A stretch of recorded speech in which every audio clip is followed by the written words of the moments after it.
Salut les amis, je suis à Marrakech avec Johan. On a passé un bon moment ici en congrès quantique et c'est pas terminé.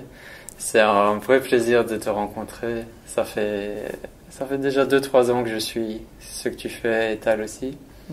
Tu peux, pour commencer, nous parler de ton parcours, qui tu es, d'où tu viens.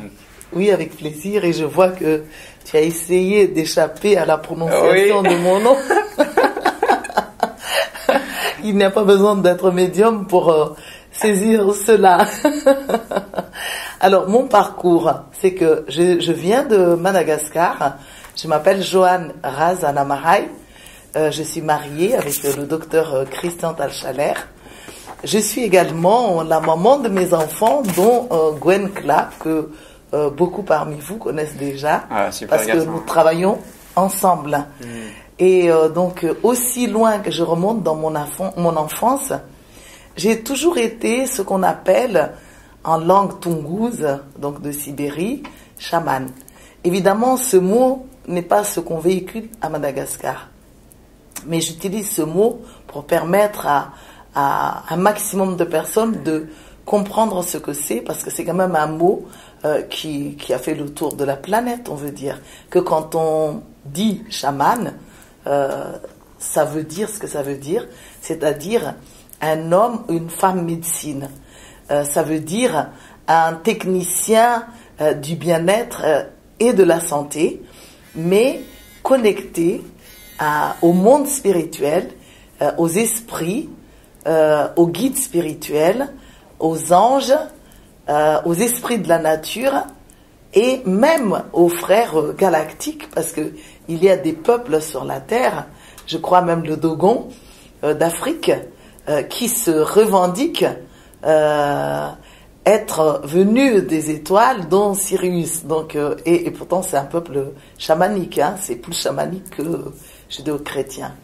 Alors, le chamanisme, c'est l'art en fait de fonctionner entre les mondes et de se laisser inspirer en ouvrant son canal ou ses canaux médiumniques, parce que à ma vue nous en avons plusieurs, pas un seul canal, et de laisser tous ces êtres, ces entités dont je viens de citer, passer par notre canal ou nos canaux, intuition, médiumnité, clairvoyance, clairaudience, pour que nous puissions rapporter sur Terre des outils de guérison, des techniques de guérison, des enseignements spirituels qui aident à trouver le bon chemin le plus court qui empêche de souffrir et le chemin sur lequel nous n'avons pas de bobo à faire sur la planète Terre,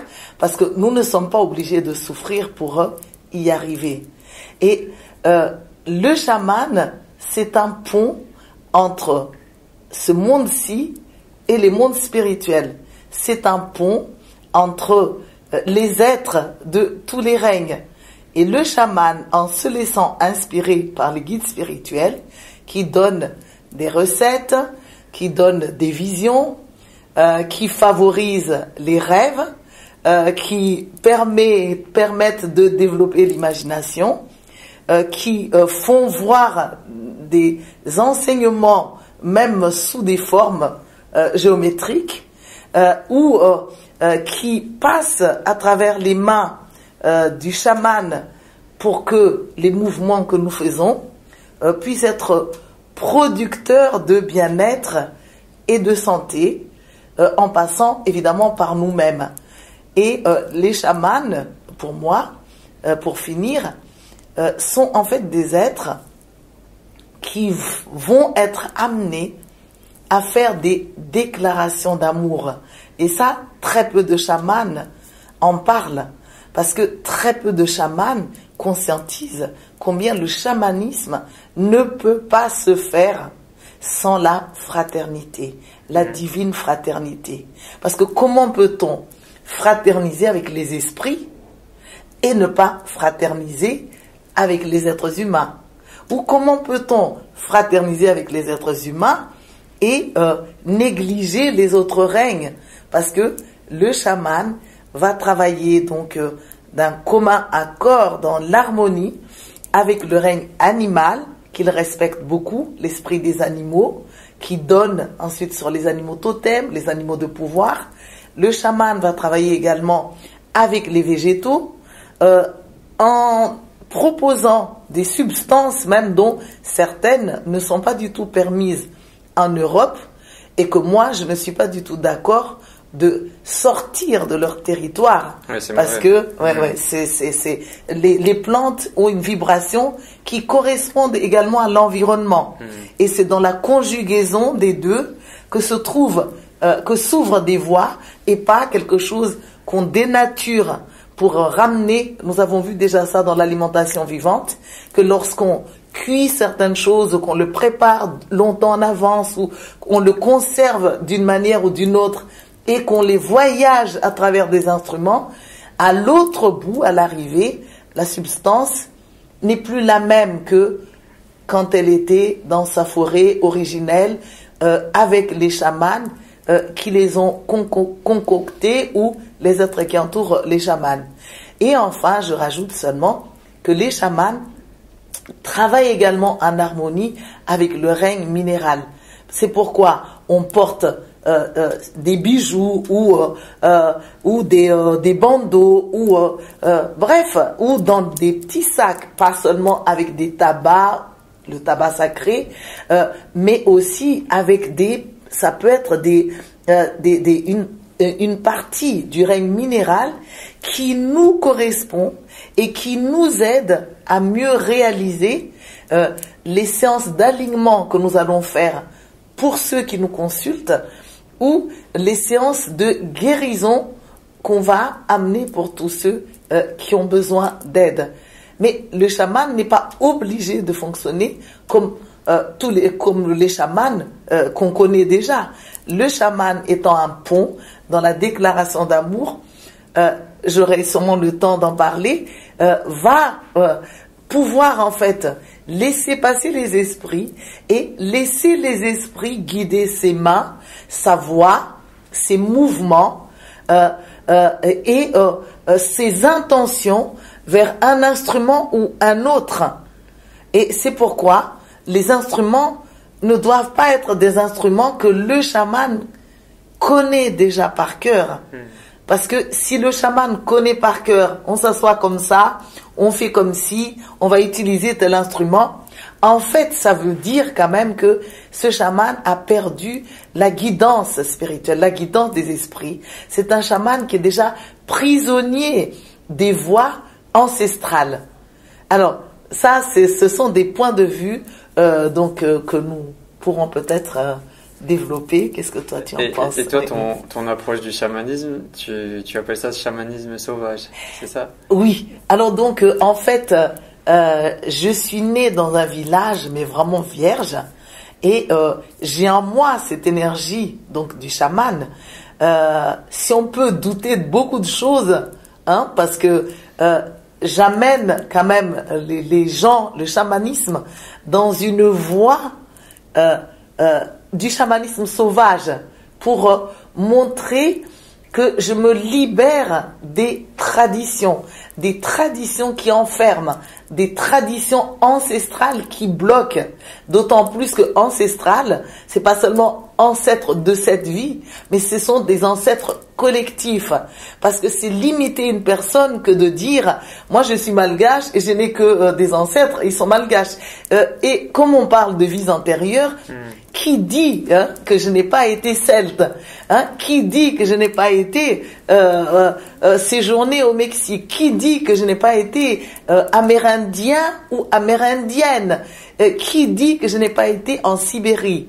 Mais plus le chaman a vécu, que ce soit dans cette seule et même vie ou dans des vies multiples, plus il a aussi le potentiel d'être plus enrichi et d'avoir gardé toutes sortes de mémoires, aussi bien des mémoires négatives si on a mal fini ses existences de chaman, que des mémoires positives si on a quand même réussi à laisser passer les messages des mondes spirituels sous toute forme d'instruments en vue de nous guérir en tant que enfants de la terre qui se cassent la figure, qui se fait mal en se frottant les uns et les autres, qui se perdent, mais aussi en tant que canal pour soigner ceux qui se sont égarés, le temps de leur égarement,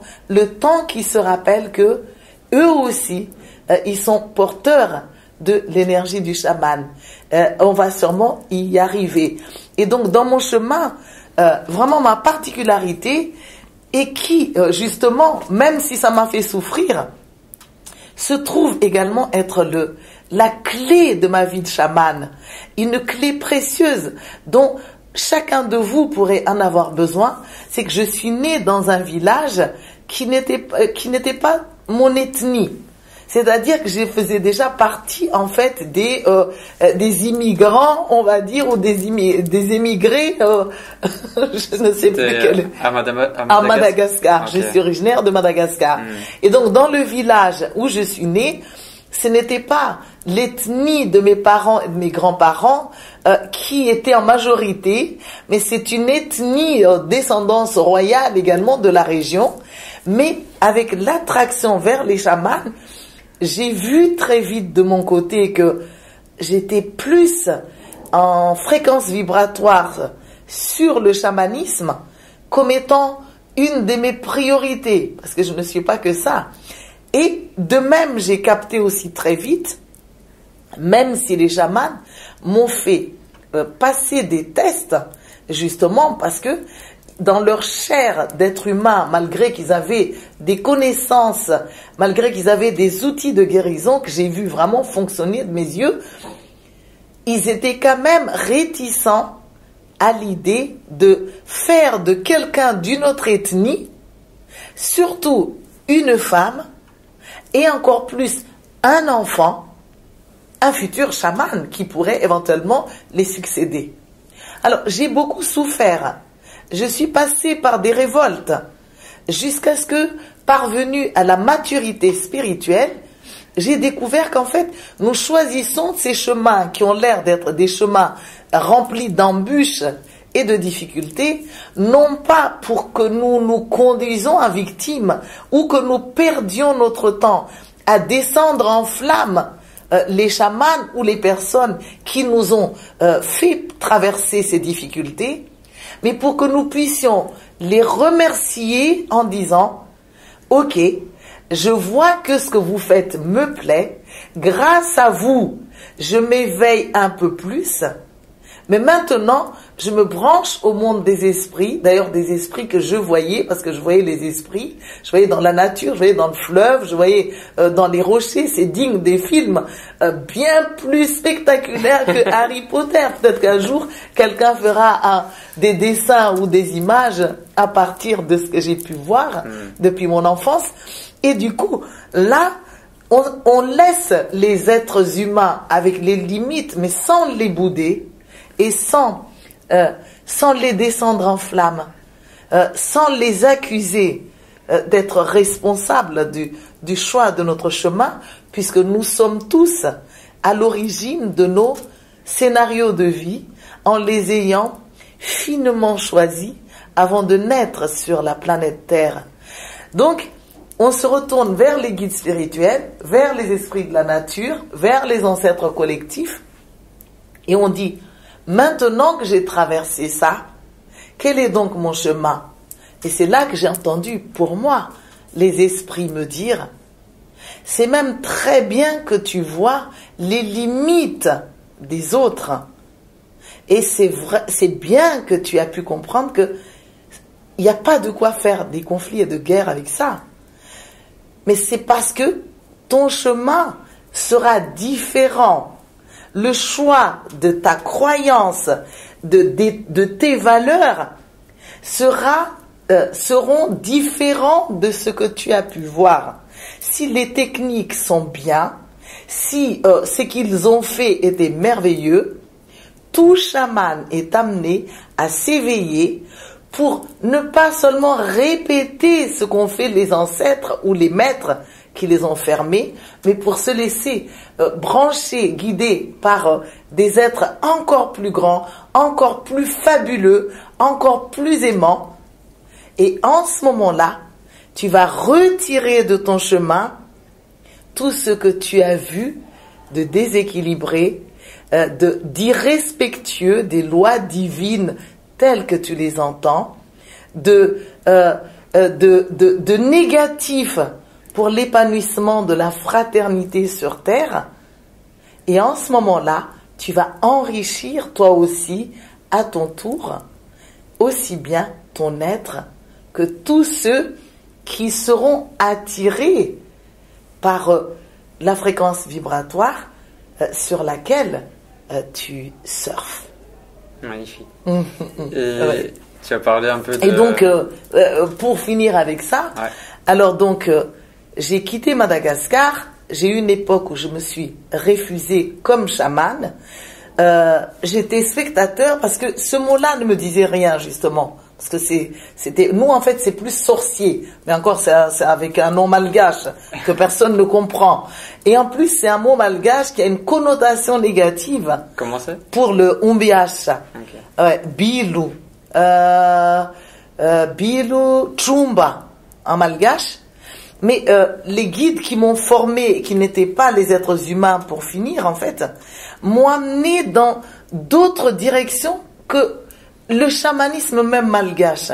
Okay. Donc je ne peux même pas m'identifier entièrement avec le chamanisme malgache dans son intégrité, même si j'ai pu voir des miracles, de la magie, une véritable puissance se mettre en avant, parce que j'ai vu qu'il y a une répétition de choses ancestrales et il y a des messages qui ne viennent pas véritablement dans leur totalité des mondes spirituels, mais qui ont été filtrés par les ancêtres pour pouvoir contrôler quand même les êtres humains.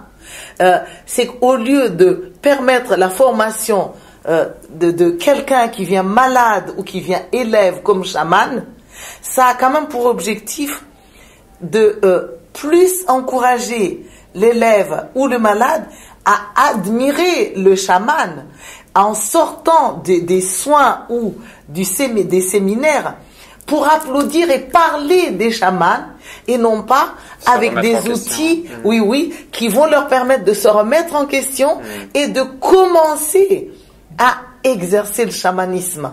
Ce qui ne signifie pas exercer le chamanisme en toute puissance, parce qu'on va considérer qu'on est encore au stade du démarrage. Mais ce qui ne signifie pas non plus qu'on va faire du chamanisme 24 heures sur 24, mais qu'à des moments où nous nous cassons la figure, à des moments où nous avons besoin d'aide, qu'on ne soit pas dans cette dépendance de chercher d'abord des professionnels ou de faire toujours appel à l'extérieur. D'autant plus que sur notre chemin vont se trouver des gens qui peuvent s'être fait mal également, qui peuvent être perdus également, qui peuvent être possédés également. Et si on doit attendre systématiquement des spécialistes ou l'aide de l'extérieur, ça nous maintient dans la dépendance et ça maintient la planète Terre tout entière dans la dépendance.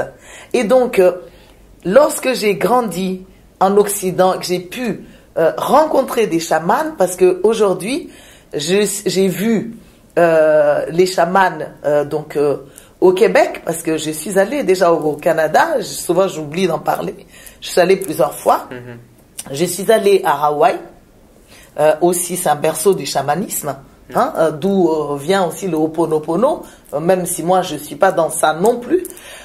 J'ai rencontré des chamans d'Amérique du Sud, avec qui j'ai fait toutes sortes de rituels et où je recevais. Et j'ai fait partie du cercle de sagesse qui a bien fonctionné pendant 7 ans dans le Var à Trimurti, et où chaque chaman a pu être à tour de rôle le représentant de ce chamanisme ancestrale, traditionnelle d'abord. Et moi-même, j'étais à la tête de ce mouvement de chamanisme à un moment de ma vie, comme mon époux Tal l'a été, comme beaucoup de membres de ce chamanisme, parce qu'on faisait vraiment venir une quarantaine de chamans. Mais les chamans n'étant pas parvenus à s'entendre justement, parce que chamanisme ne veut pas dire être dispensé de faire du travail sur soi. Parce qu'on peut tout à fait être des grands chamans, être des enfants terribles. On peut tout à fait être des merveilleux chamans et ne pas savoir fraterniser avec les autres, justement.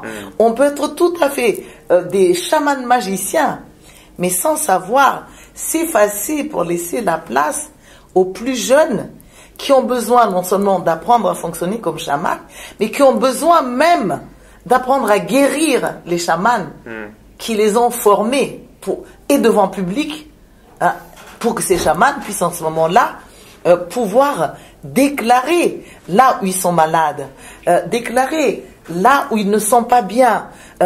Et là, on est sur une planète Terre où on a honte, surtout quand on est chaman, la plupart du temps, de pouvoir dire au monde entier que tout compte fait, j'ai le cœur qui est en faiblesse, ou tout compte fait, je ne sais pas ce que j'ai, mais mes intestins ne vont pas bien, ou je ne rêve même plus.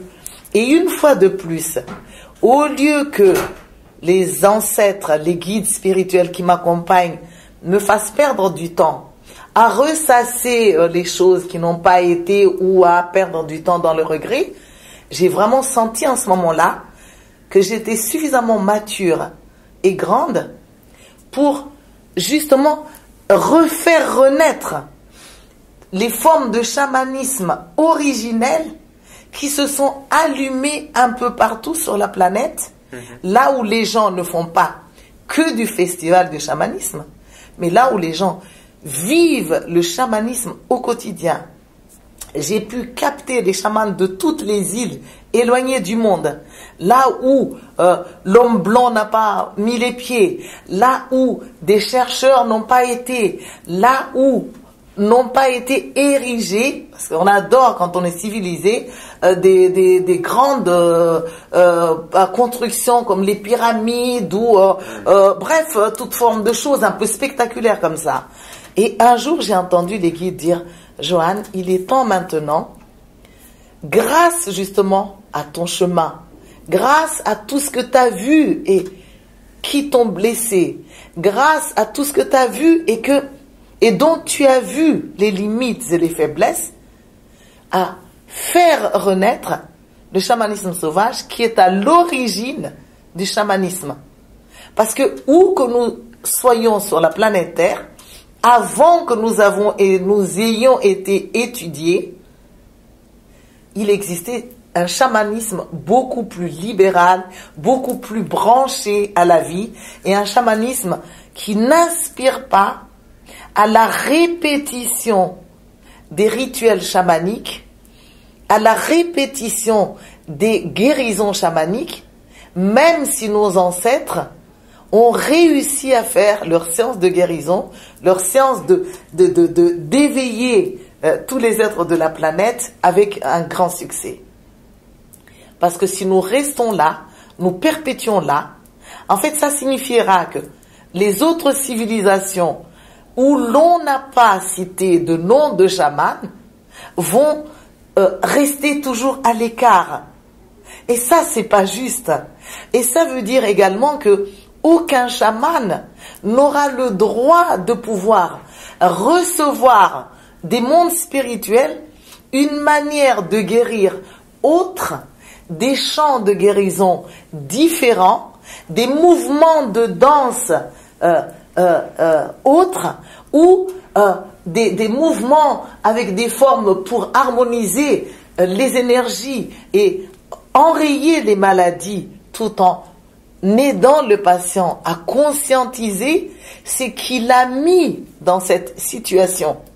Parce que tout est focalisé pour la reconnaissance des ancêtres. Et c'est là-dessus que le chamanisme traditionnel actuel rejoint un petit peu la Bible, comme par hasard. Parce que dans la Bible, on parle des médiums qui ont été des channels, des médiums qui ont canalisé les voix de la source, les inspirations divines, sous forme de mots, sous forme de danse, sous forme de verbes, sous forme de savoir construire des cathédrales, sous forme de... Il y a toutes sortes d'inspirations. Ouais. Parce qu'on a arrêté, comme si les médiums, les derniers ont ceux qui ont été reconnus dans la Bible. Et la liste est très courte. Donc tous les médiums qui viennent après, aucun pape ne peut les reconnaître, parce que les reconnaître, c'est comme si on les mettait en compétition avec les médiums bibliques. Et les chamans, curieusement, fonctionnent un petit peu comme la religion. Comme quoi, il y a quand même des jeux de pouvoir là derrière. Et moi, je ne suis pas pour l'entretien des jeux de pouvoir. Mais ce qui ne signifie pas, je suis contre les traditions. Je suis ouverte vraiment à tout.